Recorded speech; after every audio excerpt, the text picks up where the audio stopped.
Greetings, I'm Zack from Pinecone, and today we're going to talk through the Pinecone Vercel starter template.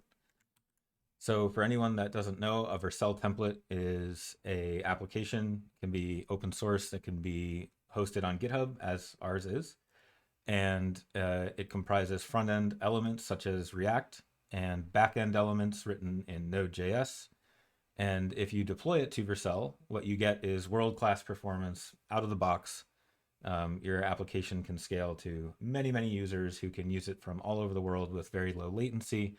And so for that reason, we decided to also build a Pinecone Vercel starter template. And this video that we're going to be diving into here in a second was captured as a live stream that I did with my colleague Roie. Roie was the brains behind this Vercel template. He wrote it and built it and then open sourced it.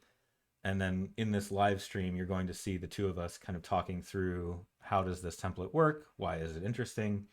What does it actually do? And some technical considerations as we step through the code commit by commit, and to get a better understanding of exactly what this template's doing, why it's cool, why you may want to try it. If you do want to try it, you can find it here at github.com, pinecone/io, pinecone-io. It's named the Pinecone Vercel starter. And what's cool about it is it's not just your standard web app. It's actually employing a fairly interesting and all the more relevant these days pattern that we're going to talk about called Retrieval Augmented Generation. You may also have seen the acronym as RAG on the internet. But first, before we get into that, just a very quick preamble of what is Retrieval Augmented Generation?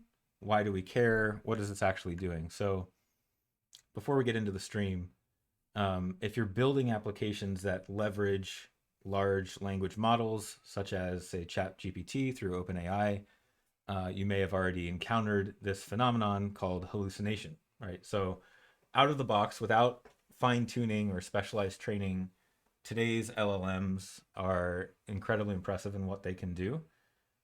You can ask them to, play games with you, answer factual questions, help you with homework, help you with writing, etc. Anyone that's played around with it has a general sense of what's possible. But the well-known problem that is commonly referred to as hallucination occurs when an LLM might not actually have the specific context that it needs in its original training data set to answer your question factually or accurately. And so we can take a look at this diagram and step through it together real quick, and then we'll understand what is a hallucination. And after we understand what a hallucination is, we'll be able to talk through what is retrieval augmented generation. A lot simpler than it sounds, so don't worry about that, and why it's important.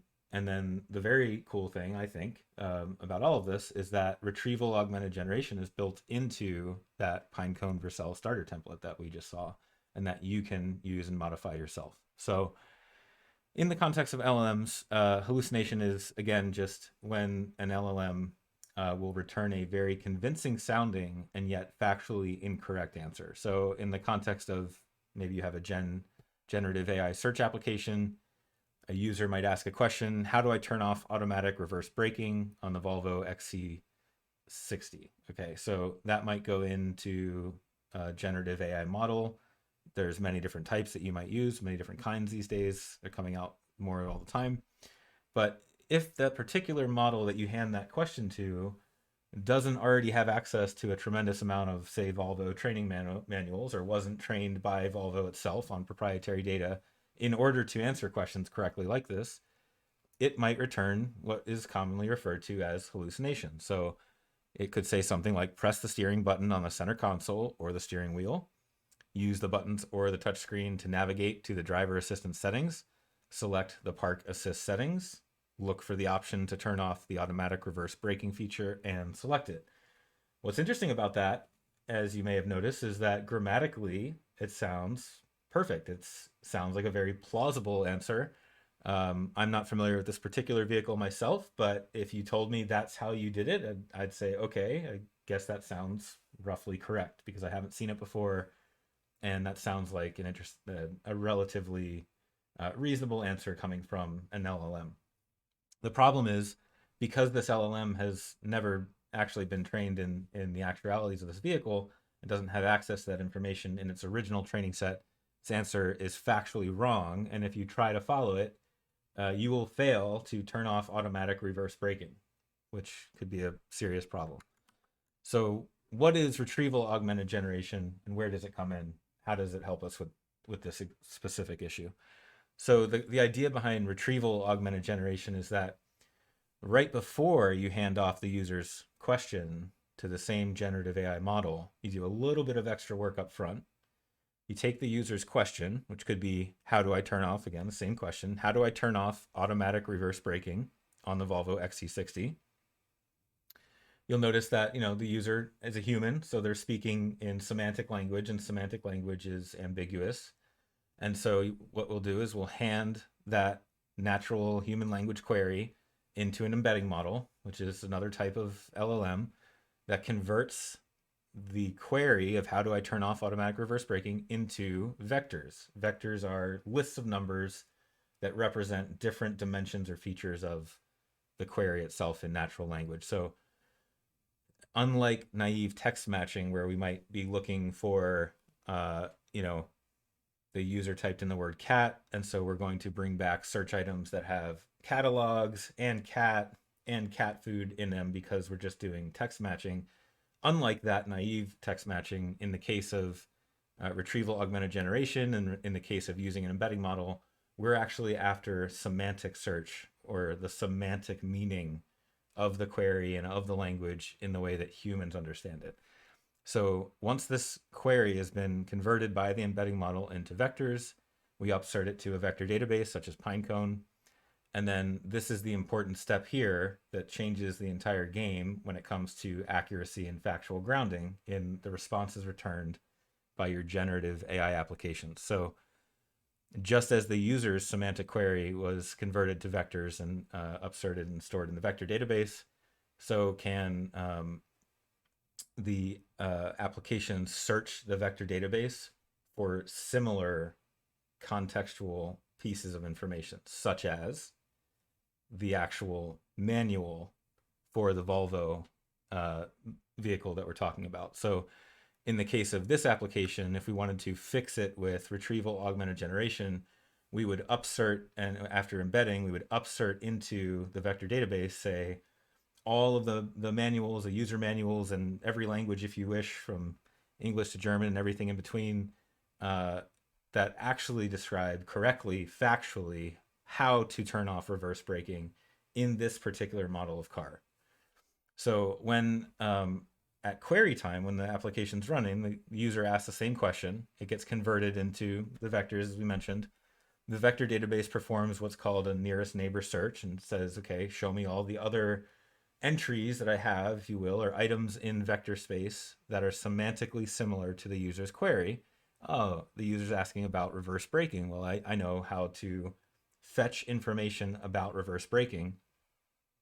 And then just before we ask the generative AI model or LLM to do the exact same task for us, now we are handing it something more than just the user's original question. We're handing it the user's original question plus the context, the specific special context, in this case, proprietary data from the company that may have been upserted.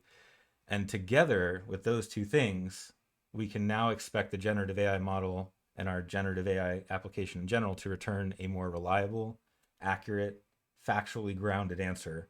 And in this case, it would say the driver can choose to deactivate auto brake with rear auto brake and cross traffic alert CTA. The warning signal can be deactivated separately, activate or deactivate the auto brake with this button in parking camera view. And so what we get is, again, grammatically sounds fine, sounds like a plausible answer, but it also happens to be correct because at question time, we were able to fetch the most similar and relevant specific context for this query and pass it along with the user's original question to the same generative AI model.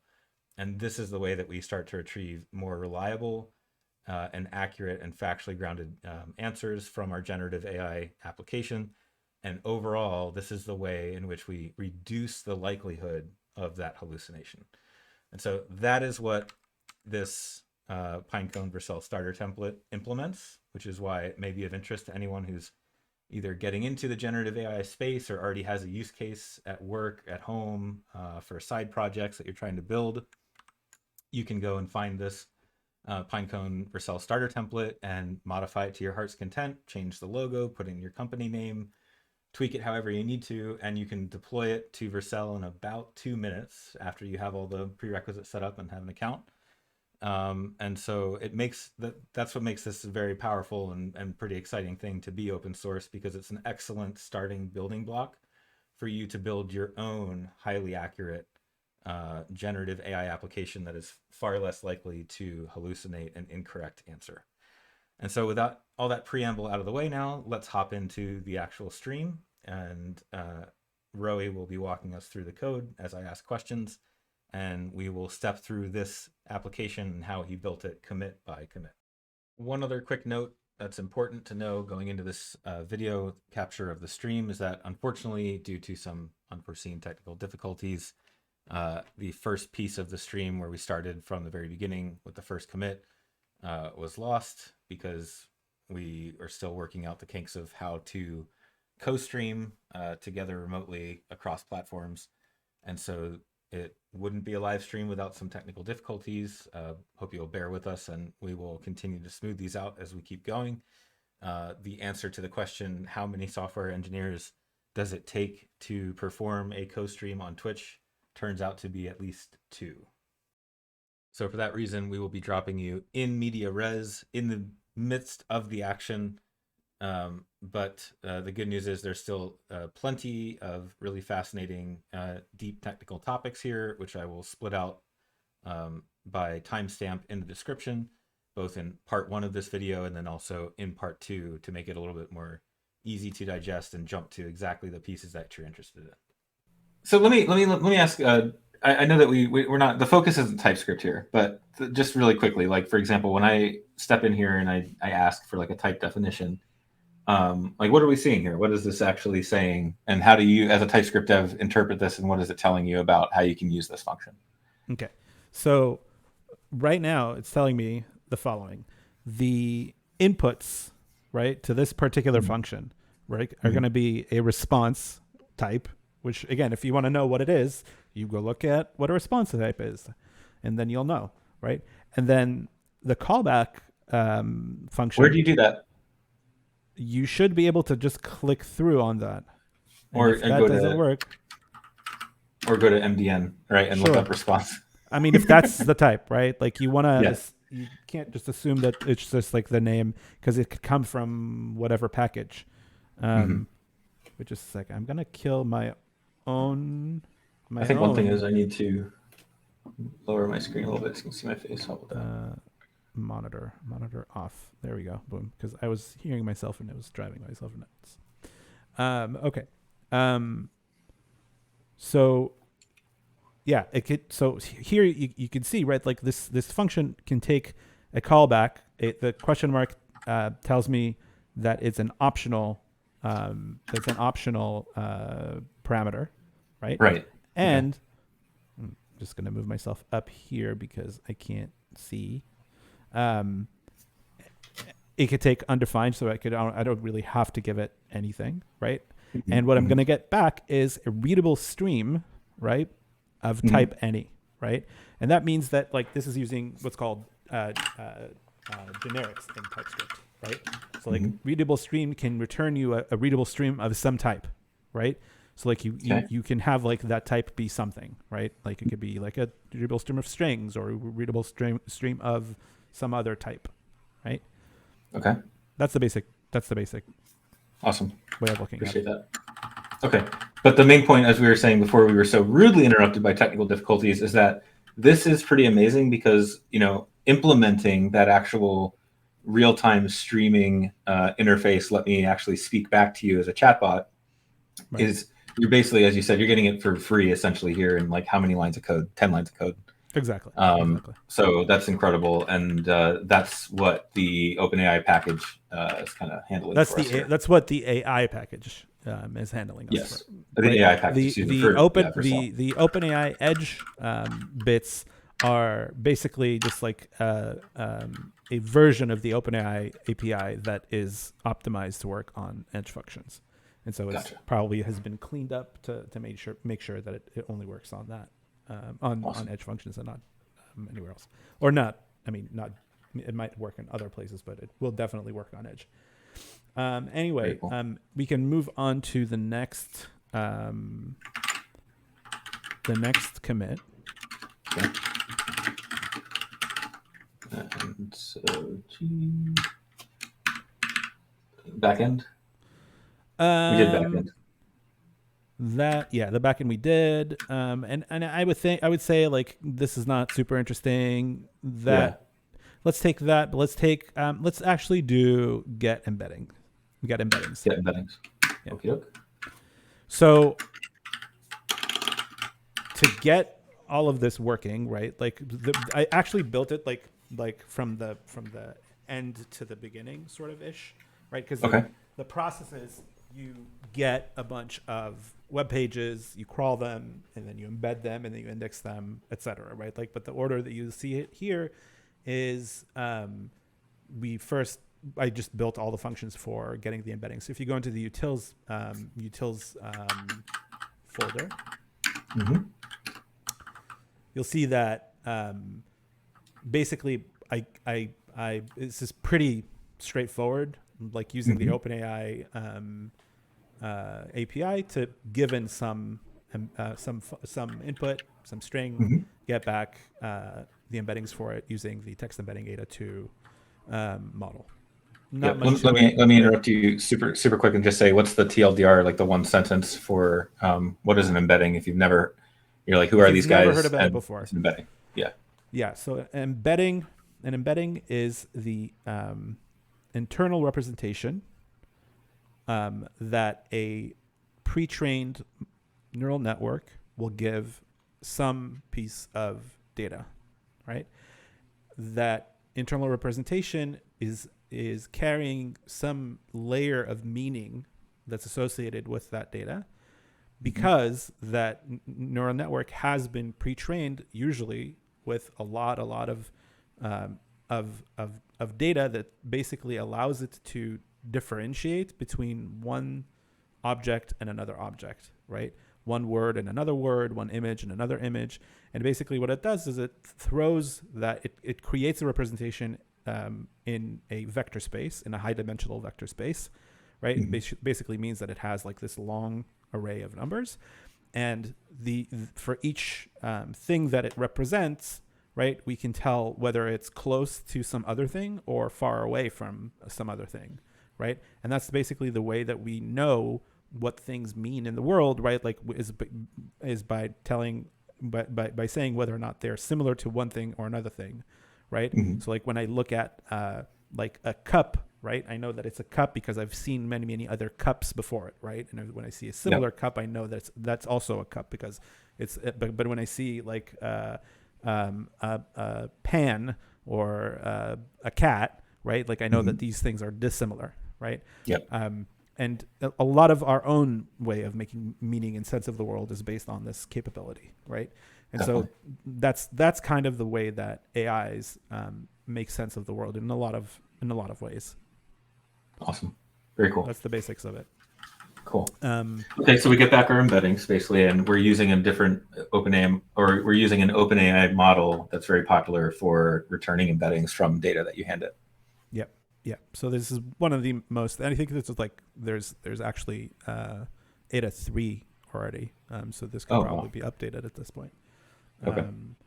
But yes. And to answer your question, Roie, in Vim, it is literally 2 keystrokes once you're on the character in order to. Amazing. So that's amazing.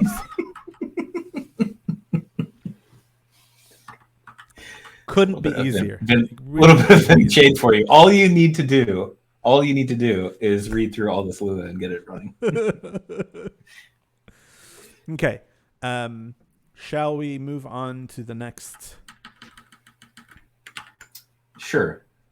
Does it make sense to take a step into Pinecone and see how that fits in here? Sure. Yeah. We can. I mean, it's pretty simple at this point. I mean, I think that Oh, there's you know what? Actually, I take it back. There's a couple functions here.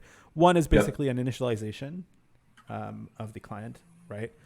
That really isn't a lot, right? Like there's not much going on here, right? Other than definitely. But we environment are variables. And here. Settle a bet that I've been having in my own head for a little bit.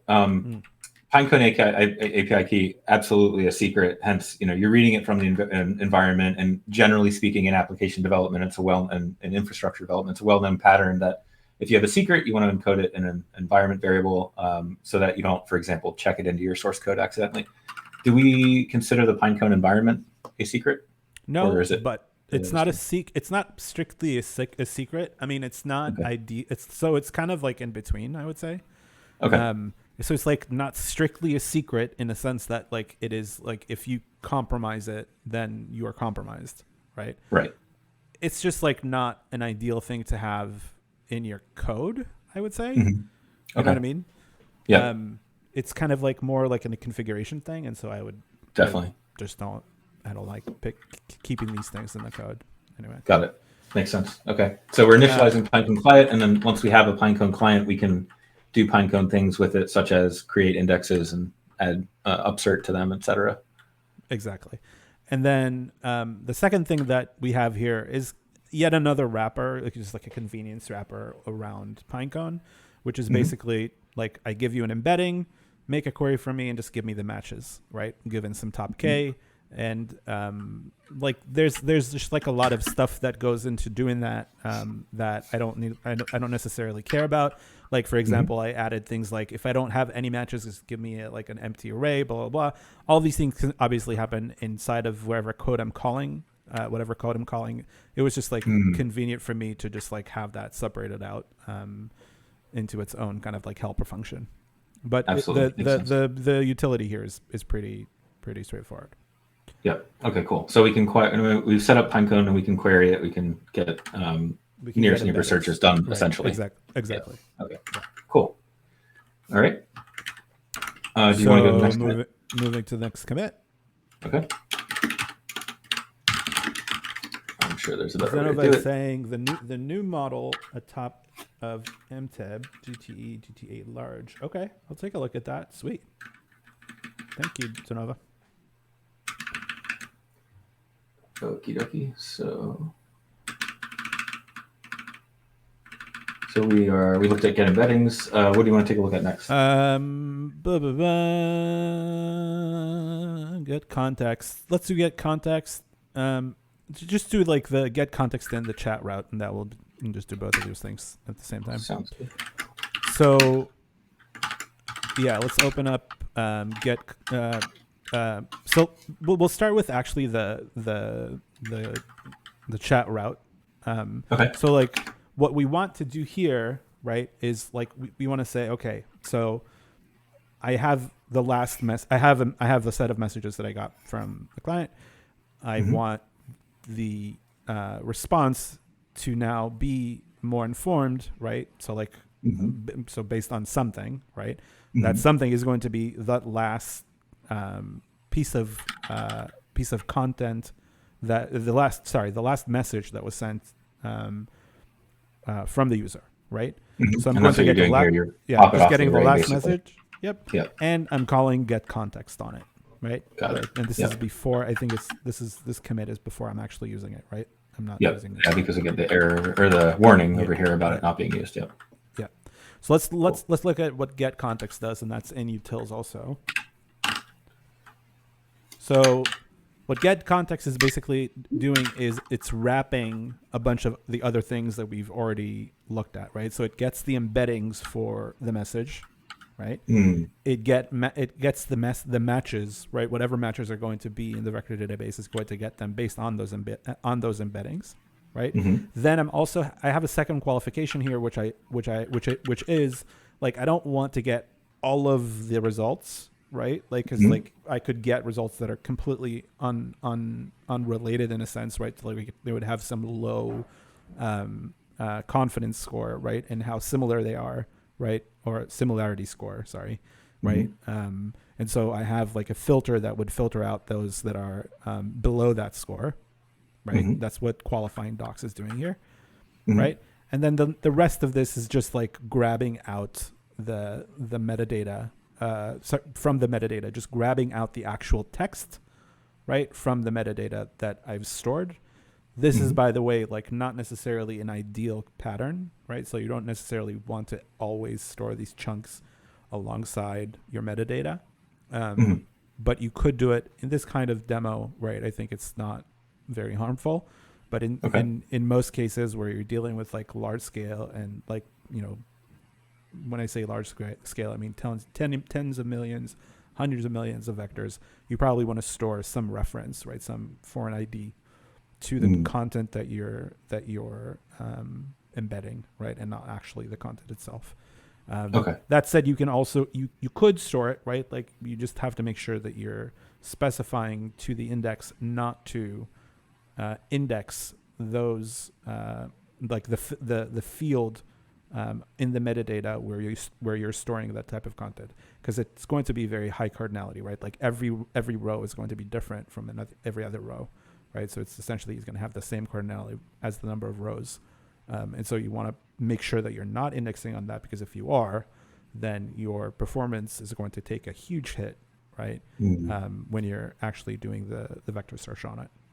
Gotcha. So all this does is basically search for the embeddings, get the matches, filter out the things that are not relevant as in being under a certain score, and then grab the text out of those matches, and then finally combine it into one set of text that we're going to use as our context in a second when we push it into the prompt.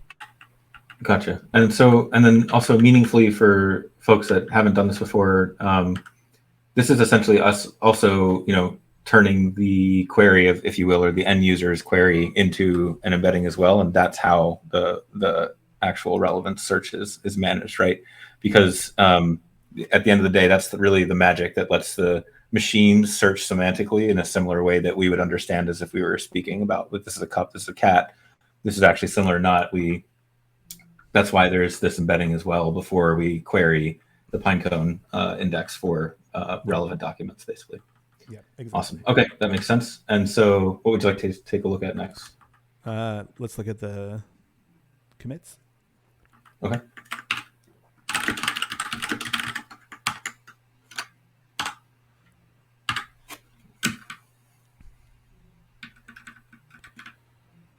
Okay, so the next thing let's talk about what we already have, right? So we already have like a chatbot, right? Can do the back and forth. It already knows based on some user prompt to go and get the context from the vector database, right? But what is it getting, right? Like what's the actual content, right? Like we don't have that bit. That's the piece we're missing, right? Gotcha. So that's what we're going to add right now. So like flip up all the way to crawl. Yeah, I mean, you might as well just do context panel init and added URLs, render buttons, added cards. Yeah, all of these are just like front end thingies. I would say like all the way up to context endpoint. Okay. Cool. So we're if you remember like what we said in the beginning, we said we're gonna have a bunch of URLs, we're gonna go crawl them, we're gonna then embed them, and then that's gonna be the content that you're gonna be searching over. So to do that, first we need a crawler, so you can click on crawl. There we go. So like there's three pieces here. There's like the actual crawler itself, right? And this is like the bit that will go and fetch the contents of a page, giving some depth, right? So like you can set it loose and tell it like go 10 pages deep or whatever you want, right? And set like a max pages to be something, right? And it will just keep going, right? So basically what it's going to do is going to add more and more URLs that it's finding on the page itself. So it's going to keep spidering it into like more and more URLs. Could go to other websites or whatever. You can potentially limit it to not do that. And then it's just going to give you back the contents of all of these pages. The one thing that's Nice. going to do that's sort of interesting here is if you go all the way up, you'll see that there's this one dependency called node HTML Markdown. And this is something that I've found to be incredibly helpful when dealing with HTML content. And I think that it's true for, it could probably apply to other types of content that you could convert, like PDFs and whatnot. Mm-hmm. So the question that a lot of people ask is like, how do I go about breaking the data that I have, right, into pieces that make sense for embedding? Yep. And there's not, I mean, there's like these off the like kind of people just rattle off like numbers, like just do 256, just do 512, do 1024, because these are numbers, right? Mm-hmm. And like there is no real to me, right? Like there is no real reason, right, as to why that would be like a good idea, other than like it just being like an anecdotally, like people said that it worked for them, and so great. So to me, right, like a better approach would be to like think about, okay, so like what am I actually parsing, right? Like how am I constructing these chunks, like based on what? Mm-hmm. And the reason why Markdown is to me like helpful is because within it sort of carries semantic information, right, that was intended by the author, right, of that document, right? Mm-hmm. So like if I have like an H1, if I have paragraphs, if I have code segments, if I have, all of these different rich markdown symbols, right, within the text, that lets me know that there was some intention, right, to segment these portions of the data of the text, right, in some way, mm-hmm. right? And so that's kind of like why I chose that to be my main way of like just like taking that HTML, which might even have like a lot of noise in and of itself, right? Because like imagine if you just took the HTML content and you just embedded it, super noisy, right? Like, and not very helpful. So especially if you've got like a bundled JavaScript client or something, right? Exactly. Yeah. So we first go from like so whatever content I get back from this crawler is going to be marked down. Okay. And to your point, so for example, like on a page, typically if you're considering a document, if you're writing a simple web page and you're saying this is my web page that is explaining different types of oranges that you can buy, like an H1 header, essentially we as humans look at that and sort of naturally say this is the beginning of a new section, and the things that are under this header are probably thematically related to it, for example, right? And so like you could imagine if you had a slightly different use case, that one of the concepts would be like, tell me what's roughly on this page, get me all the headers, right? Or if you wanted to build something that said, what's the structure of this document, you would look at, HTML. Essentially, like you're saying, HTML elements can carry semantic meaning, especially in this context. So yeah, and they usually do. Yep. Okay, cool. So then after we have this crawler, right, which we don't really have to get into like how it works specifically. There's one question I do have for you, Roie. Okay. Did you write this sight unseen, or was there a little ChatGPT action here? The comments were written by Copilot. Okay. But this was like a collaboration between code I ripped off from some other crawlers, and some stuff that I messed on with myself. Nice. Okay. But this particular bit of code is not ChatGPT. Okay, right on. Yeah. I ask because I think of when I see this, this is the type of thing that you might expect to get asked in a technical coding interview sometimes. So, and maybe an interesting topic for industry. What I did do, by the way, is ask Copilot to refactor after the fact, refactor. So like you see like there's like the crawl function, but then there's like all of these like other smaller functions in the bottom, right? There's like parse HTML, extract URLs, fetch page, add new URLs to queue, like very, very short functions. This is all Copilot, right? Nice. Doing a really fantastic job, just like refactoring my code so that it's like, because I'm like, my code is messy, right? So like I do different things. because I'm a human. Exactly. Yeah. And I don't want to like present messy code to other humans. So I Mhm. pretend to be a machine.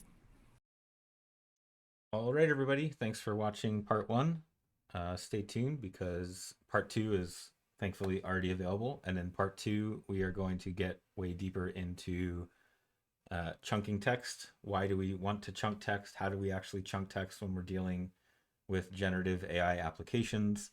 We're going to talk more in depth about the code that generates embeddings from the text that we hand it, how we actually upsert the embeddings to our vector database, Pinecone in this example, and then the meat of the retrieval augmented generation or RAG technique as implemented in the Pinecone Vercel starter template.